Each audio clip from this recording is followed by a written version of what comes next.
Assalamualaikum warahmatullahi wabarakatuh. Jadi di channel aku ya. Oke, perkenalkan nama aku Fajar Semawan dari sekolah tinggi Negeri 6 Melati Kabupaten Kesuliaraya dan FPM 20126.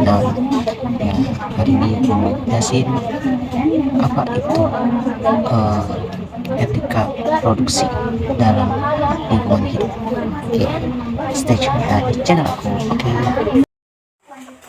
Konsep etika produksi dan lingkungan hidup. Pengertian produksi adalah menciptakan suatu barang atau jasa yang digunakan untuk disebarluaskan atau dijual kepada konsumen secara individu ataupun kelompok untuk mendapatkan keuntungan atau profit. Tujuan produksi itu memperbanyak jumlah barang atau jasa, menghasilkan barang dan jasa yang berkualitas tinggi, memenuhi kebutuhan sesuai dengan peradaban, mengganti barang-barang yang rusak atau habis di pasar dalam negeri untuk perusahaan rumah tangga. Ya, tujuannya yaitu memenuhi pasar dalam negeri untuk perusahaan dan rumah tangga yang ada di daerah itu, lalu memenuhi pasar internasional, meningkatkan kemakmuran masyarakat di daerah tersebut. Lalu proses produksi adalah suatu kegiatan yang dilakukan oleh perusahaan untuk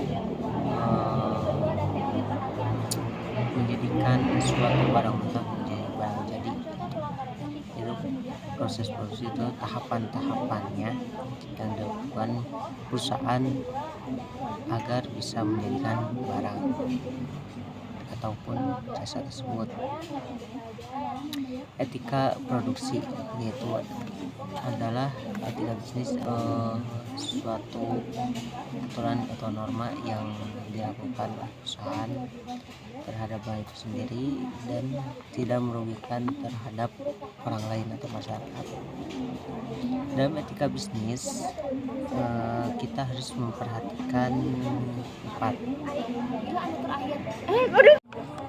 Dalam etika bisnis terdapat kita harus memperhatikan 4 etika, yaitu pertama adalah nilai suatu barang itu atau jasa itu. Keduanya hak dan kewajiban, hak yang kita perlukan dan kewajiban yang kita harus taati ya. Lalu ketiga itu peraturan moral. Kita tidak boleh melanggar aturan yang telah ditetapkan oleh pemerintah. Yang keempat itu hubungan manusia, itu kita harus banyak relasi terhadap suatu perusahaan lain atau kolega-kolega ya. Lalu hak konsumen ini mencakup pada hak terhadap kita terhadap konsumen. Yang pertama ada hak atas kenyamanan, keamanan, dan keselamatan barang ataupun jasa yang kita buka. Yang kedua hak untuk memilih barang atau jasa, kita tidak boleh membuat mereka itu terancam oleh kita.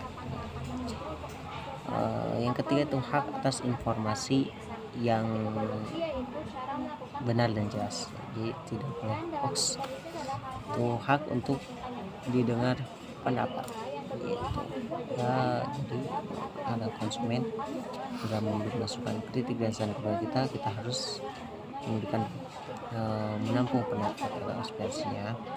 Hak untuk mendapatkan advokasi, hak untuk mendapatkan pembinaan, hak untuk memperlakukan atau diperlakukan atau disegani. Lalu selanjutnya adalah hak untuk mendapatkan kompensasi atau ganti rugi bila ada barang yang diterima itu rusak atau tidak sesuai dengan yang mereka pesan.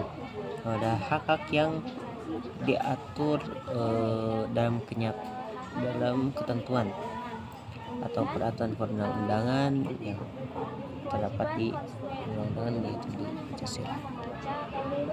Lalu kewajiban konsumen, kita sebagai konsumen juga harus punya kewajiban, yaitu satu, membaca dan itu petunjuk informasi dari suatu produk. Yang kedua itu beritikat baik dan melakukan transaksi pembelian barang atau jasa. Jadi tidak boleh melakukan order fiktif kalau dalam order itu. Tiga, membayar dengan nilai tukar yang disepakati, ya. Bila nilai tukar itu rupiah, maka harus bayar dengan rupiah. Nilai tukar itu US dollar, maka harus dengan US dollar. Lalu mengikuti upaya penyelesaian hukum sengketa perlindungan konsumen secara patut. Kewajiban pelaku usaha itu memberikan informasi yang jelas, benar dan jujur, tidak mengada-ngada, memperlakukan atau melayani konsumen secara benar dan jujur, menjamin mutu barang atau jasa yang diproduksi, memberi kompensasi ganti rugi atau penggantian barang dan jasa yang diterima tidak sesuai. 3 teori dasar dalam pendekatan etis dan yuridis, yaitu 1 teori kontrak.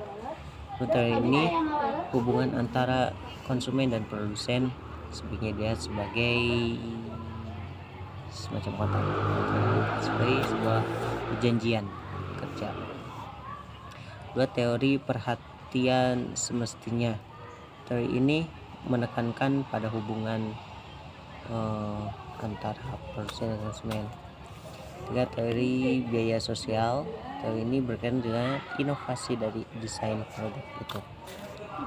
Lalu ada pelanggaran yang berkaitan terhadap produknya. Contohnya itu penggunaan boraks pada borak dan pemutih pada nata de coco yang bahan zat atau zat itu yang digunakan untuk pengawetan mayat, yaitu borak, dan pemutih itu untuk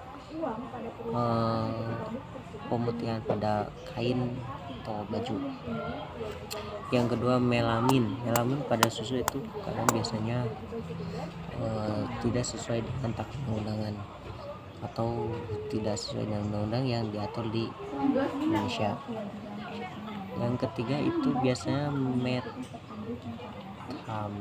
vitamin kalau salah pada